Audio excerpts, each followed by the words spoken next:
Pemirsa, pada perdagangan saham hari ini di Bursa Efek Indonesia, indeks harga saham gabungan Bursa Efek Indonesia dan nilai tukar rupiah di pasar valuta sama-sama terpantau menguat. Untuk informasi selengkapnya kita bergabung bersama Jessica Wulandari langsung dari studio Bursa Efek Indonesia. Jessica, kalau kita melihat indeks harga saham gabungan Bursa Efek Indonesia hari ini menguat sangat signifikan, bahkan mungkin relatif paling tinggi di bursa utama Asia.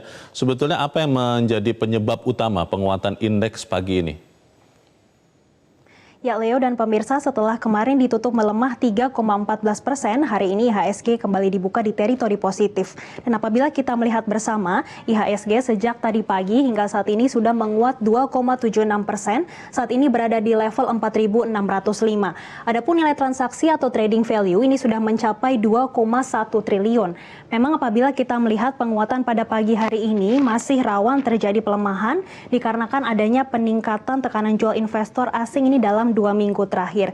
Ini dikarenakan adanya hasil rilis dari Bank Indonesia mengumumkan menahan suku bunga acuan dan juga adanya rilis neraca dagang di bulan Maret 2020. Apabila kita melihat sentimen yang datang dari dalam negeri, ini yang pertama datang dari neraca dagang di bulan Maret 2020 memang mengalami surplus sebesar 740 juta dolar Amerika Serikat. Kemudian yang kedua, kinerja IHSG juga ditopang adanya langkah dari Bank Indonesia. Adanya diperkirakan langkah selanjutnya untuk kuantitatif easing dari Bank Indonesia ini menopang kinerja IHSG. Memang sebelumnya Bank Indonesia sudah menggelontorkan hampir 300 triliun untuk kuantitatif easing ini dengan menurunkan giro wajib minimum rupiah sebesar 200 basis poin ini diperuntukkan untuk bank umum konvensional. Namun di satu sisi investor juga masih melihat bagaimana pemerintah Indonesia ini menekan penyebaran virus corona di Indonesia sendiri. Memang saat ini sudah tercatat 5.516 kasus di Indonesia dan yang dinyatakan meninggal sebanyak 496. Namun dari sentimen eksternal ini datang dari bagaimana rilis data pertumbuhan perekonomian di kuartal 1 terutama di Tiongkok yang baru saja diumumkan yaitu terkontraksi sebesar 6,8%. Kemudian para investor juga masih menunggu bagaimana rilis inflasi di Eropa per Maret 2020 serta bagaimana produksi industri di Jepang ini per Februari tahun 2020.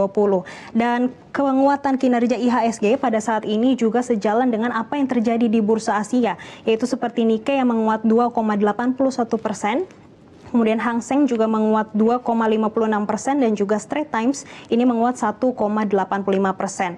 Untuk hari ini diperkirakan IHSG bergerak pada rentang 4.363 hingga 4.603. Leo. Ya, bagaimana dengan nilai tukar rupiah, Jessica? Di monitor saya lihat sudah menyentuh level 15.400-an.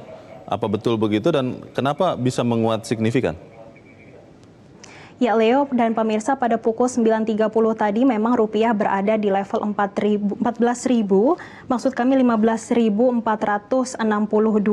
Dan hari ini rupiah diperkirakan akan bergerak sideways. Hal ini dikarenakan adanya sentimen yang datang dari pernyataan IMF yang menyampaikan memang pertumbuhan perekonomian global ini dinyatakan di kemungkinan besar hanya 3%. Sedangkan untuk Asia diperkirakan tidak tumbuh atau hanya 0%. Dan ini merupakan yang pertama kali dalam 60 tahun terakhir dan juga ini diperkirakan lebih buruk dibandingkan krisis global di tahun 2008. Namun memang sentimen positif ini datang dari luar negeri itu yaitu negara di Eropa, beberapa negara di Eropa ini sudah mulai meringankan implementasi lockdown. Ini juga mencerminkan bagaimana perlambatan adanya jumlah kasus corona di benua Eropa. Dan untuk hari ini diperkirakan rupiah akan bergerak pada rentang 15.400 hingga 15.800 per dolar Amerika. Demikian, Leo. Kita melihat berita yang menggembirakan. Terima kasih Jessica Wulandari melaporkan langsung dari studio Bursa Efek Indonesia.